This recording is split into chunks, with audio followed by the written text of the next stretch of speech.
Donc, ici, je veux faire une courte introduction à la partie 8, à la section 8, qui porte un titre qui n'est malheureusement pas le plus beau au monde. Hein. C'est le titre Autres changements structurels. Et on va commencer par ça. L'idée étant que l'ensemble des autres présentations discutent du tirage au sort, discutent d'une assemblée citoyenne pour le Québec et d'un modèle institutionnel au Québec faisant l'usage du sort. Hein. Je renvoie notamment à la section 7.1. Ici, on va aborder des questions qui sont hors de cette sphère-là, qui ont, dans un des cas, ils ont un lien avec cette sphère-là, mais qui restent hors de cette sphère-là et qui ont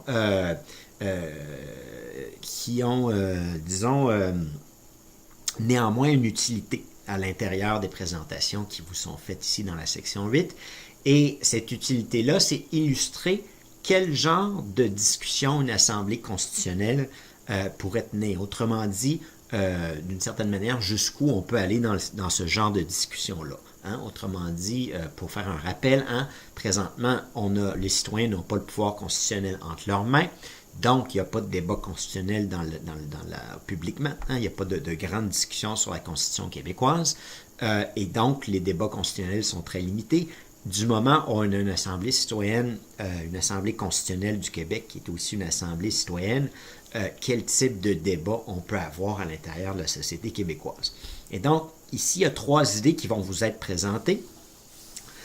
Ces 3 idées-là, la première, hein, c'est pas du tout en ordre d'importance. En fait, c'est la 3e qui est la plus importante.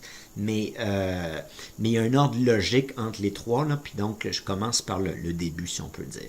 Et donc, la première partie de la section 8, qui est donc le 8.1, hein, on va discuter d'une idée qui s'appelle les droits politiques indirects aux mineurs, et l'idée essentiellement étant d'octroyer des droits politiques aux personnes mineures, tout comme les personnes adultes ont des droits politiques, sauf qu'on va suggérer de le faire de manière indirecte, donc de donner ce pouvoir-là à leurs représentants légaux et à faire en sorte que leurs représentants légaux étant leurs parents, hein, et à faire en sorte que ce soit donc les parents qui votent pour les enfants, pour prendre l'exemple du droit de vote. Cependant, il y a d'autres droits politiques à part le droit de vote, qui est le droit à peu près le seul droit qu'on a finalement dans notre système électoral, à part celui de se présenter aux élections. Hein. Mais dans un système réellement démocratique, il y aurait d'autres, les citoyens auraient d'autres pouvoirs. Hein. Un autre de ces pouvoirs-là, c'est la possibilité d'être tiré au sort. Et donc, dans ce cas-ci, il y a un lien avec le tirage au sort. Et ce lien-là, c'est que si on mettait en place des droits indirects comme ceux-là, hein, si on décidait d'aller dans cette voie-là, et je vais arguer pour la chose dans la section 8.1, bien sûr, comme vous pouvez l'imaginer, on aurait à ce moment-là une nécessité, hein, d'inclure les citoyens mineurs dans le tirage au sort, et donc les personnes mineures pourraient être tirées au sort si ça arrive essentiellement, hein, on pigerait au sort entre leurs 2 représentants légaux dans un cas classique, hein, et un des 2 parents serait choisi pour représenter les intérêts politiques de cette personne mineure-là à l'intérieur de l'Assemblée constitutionnelle ou à l'intérieur d'une autre assemblée citoyenne au Québec qui fait l'usage du tirage au sort. Donc, dans ce cas-là, il y a un lien avec la situation, la thématique plus globale qui nous préoccupe ici. Dans la section 8.2, on va discuter de la réforme du mode de scrutin au Québec et je vais proposer un mode de scrutin que j'appelle un mode de scrutin proportionnel et préférentiel.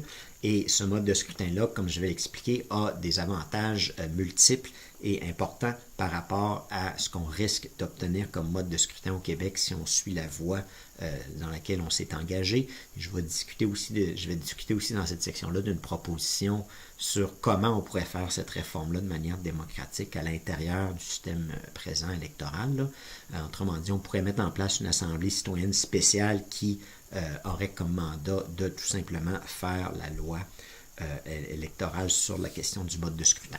Hein. Il n'y aurait pas nécessité d'avoir un référendum étant donné qu'il y a déjà un consensus à l'Assemblée nationale sur la question de la proportionnelle. C'est qu'on ferait tout simplement octroyer ce pouvoir-là à une assemblée comme ça. dans cette même section-là, hein, je vais discuter ensuite d'une proposition qui serait, à mon avis, plus sensée, plus raisonnable et éminemment meilleure, hein, que la proposition qui, pour l'instant, va émaner du mouvement qui s'appelle le Mouvement pour une démocratie nouvelle, qui est un peu le fer de lance de la réforme du mode de scrutin au Québec. Et ça va être l'occasion d'expliquer comment, à l'intérieur du régime électoral, hein, de ce régime-là, il y a des logiques perverses qui font en sorte que même si une réforme, on obtient un résultat qui, dans les meilleurs cas, serait peut-être moyen et dans les cas les plus fréquents, serait plutôt médiocre. Hein? C'est ce qui risque de se passer dans le cas du mode de scrutin. On jase de tout ça dans la section 8.2. Dans la section 8.3, on va discuter d'une autre question très importante. Qui est en fait, dans cette partie-ci, la plus importante. Hein. Et cette question-là, c'est la question des médias, et on va proposer ce que j'appelle un système de médias indépendants. Et donc là, on est dans un monde où il y a déjà des institutions citoyennes qui sont là, et que les citoyens regardent la situation des médias dans leur pays, puis se disent, on met en place quelque chose d'autre pour avoir des vrais médias, hein, qui ne sont pas possédés par des entreprises privées, et donc qui soient réellement indépendants. Et le système, grosso modo, je peux l'énoncer comment il fonctionne pour vous mettre peut-être, espérant vous mettre un peu l'eau à la bouche.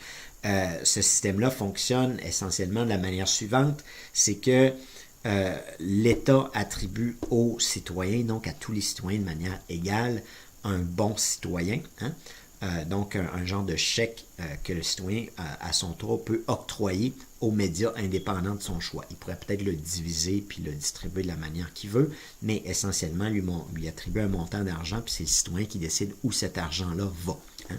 Et ces médias indépendants-là qui seraient définis dans la loi, puis qui auraient des conditions pour être indépendants, là, en ce sens, ça peut pas être, il faut que ça soit ça peut pas être une entreprise privée, ce qui va de soi, mais ça doit être un organisme à but non lucratif, et il y aurait d'autres conditions, là, mais essentiellement, c'est en gros ça.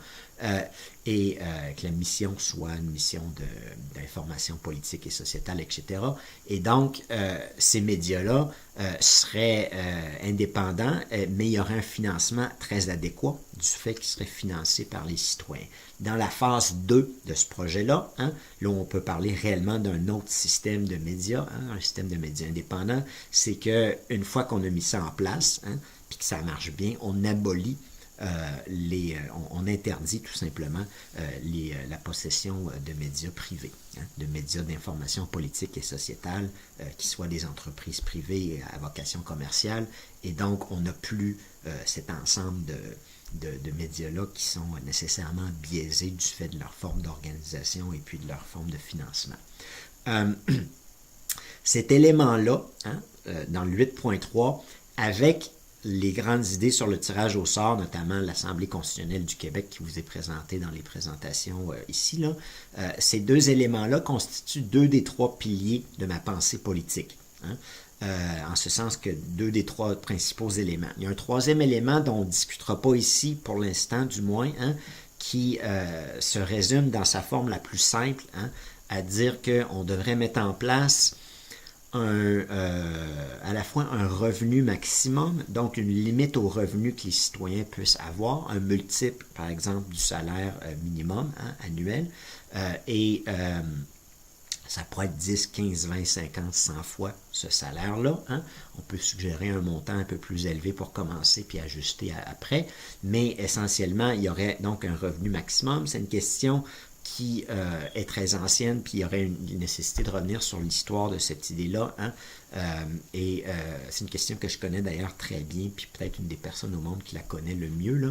Et c'est la raison pour laquelle, si j'en traite, j'aimerais ça rentrer vraiment dans le détail pour pouvoir en même temps partager ces connaissances-là avec d'autres personnes. Donc avec vous, mais aussi avec d'autres personnes qui sont éminemment intéressées ou qui sont intéressées à cette question-là. Donc ça, cette question-là, elle est déjà à l'ordre du jour en Europe puis ailleurs. Hein? Sauf qu'il y a un deuxième élément que j'introduis qui est essentiel, puis d'autres qui seraient accessoires ou secondaires ou en appui à ces deux éléments-là, hein, qui est de mettre en place non seulement un revenu maximum, mais aussi sur cette base-là, une fortune maximale et ou un patrimoine maximum. Donc, une fortune, un maximum à ce qu'une personne peut posséder. Hein. Et ces deux éléments-là constitueraient la base là, de ce troisième pilier-là, hein, dans ma pensée politique. Il y a d'autres voyons, plafonds qui peuvent s'ajouter à ceux-là, mais ces deux éléments-là constituent essentiellement les éléments centraux, hein, de cette proposition-là. Donc, vous avez le topo, mais pour le détail, malheureusement, ça va devoir attendre parce que c'est une question dont il faut traiter de l'histoire, il faut traiter des arguments, il faut traiter de ces deux éléments-là, mais ensuite des autres. Hein, puis là, ça devient rapidement un peu plus compliqué. Hein. Intéressant aussi, mais un petit peu plus compliqué. Et donc, cet élément-là, les médias et puis l'idée d'une assemblée constitutionnelle avec d'autres institutions citoyennes à l'intérieur d'un État constituent les trois piliers, hein, de ma pensée politique.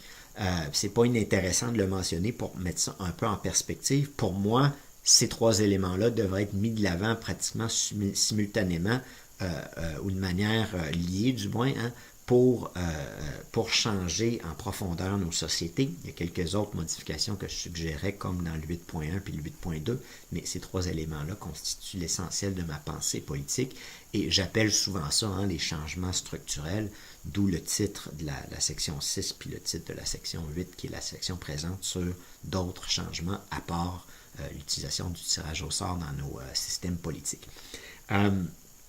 Donc, c'est essentiellement, hein, le contexte et puis le contenu en même temps des présentations dans cette section-ci.